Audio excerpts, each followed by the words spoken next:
Good evening, YouTubers. This is DuodenalSwitchMan. It is November 11th, my fourth day after surgery. I could not sleep last night. I was actually up till 5:30. But the good news about that is I only had 54 ounces of liquid when I went to bed at midnight, and by the time I actually fell asleep, I got 64 ounces in and 75 grams of protein. So things turned out. I have Klonopin for anxiety. I have had a home invasion robbery in 2001. So I have Klonopin that I take sometimes. And so I did today.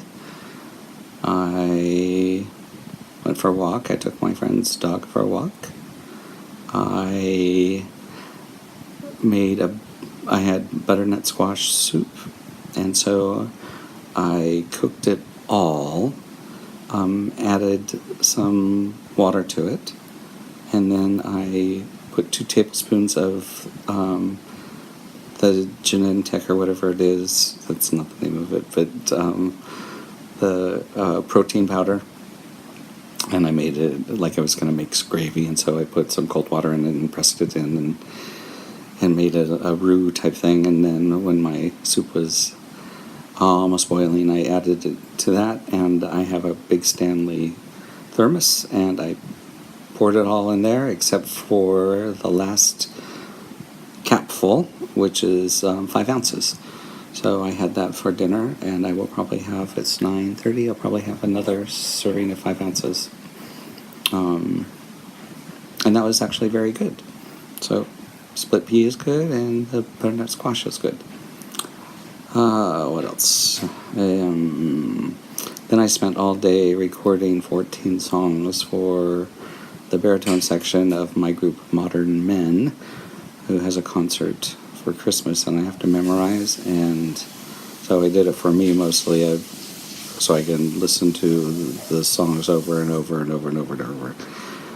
My memory for memorizing is terrible, so I will have that now that I can just listen to in bed when I can't sleep. I did call my doctor today and ask them about the Lovein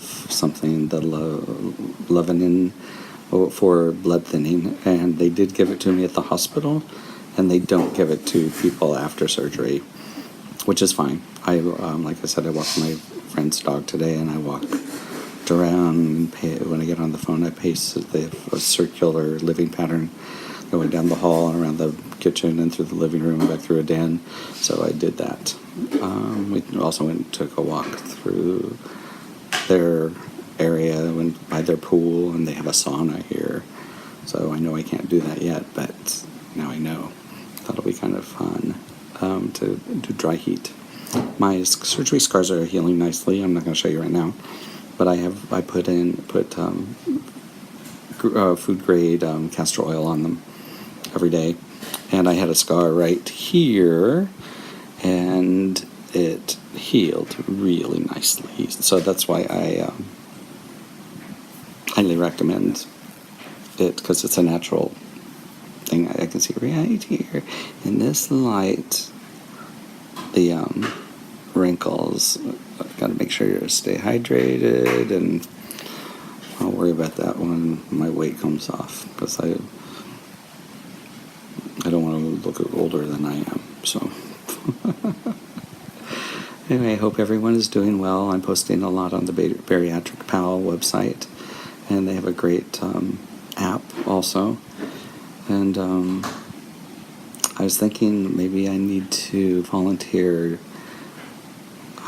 for my doctor or some other doctors, so for people that are having bariatric surgery that don't have the support, that if they need a drive somewhere, from what I could tell, it sounded like there was a need for that. And maybe even Canadians flying down to Palm Springs. Maybe I could do a for hire and drive them to Mexico from here. I wouldn't charge very much because I've I would love to learn Spanish and spend time there, and that might be interesting. And I'd be a good support person for them while they're here. Anyway, just a thought. Go ahead and post if you are watching these or you're subscribing so that I can watch yours. Tomorrow is a long day. I have a rehearsal that I'm going to sit in the back of the room. Then my other singing group is a performance at a local bar, restaurant, and I was going to go and just listen and record them. And I'm thinking I might want to stay away from the crowd rather than expose myself to some germs and get sick. Because since I'm not healed, if I got the flu or something, throwing up would be a terrible thing. So if you have any input on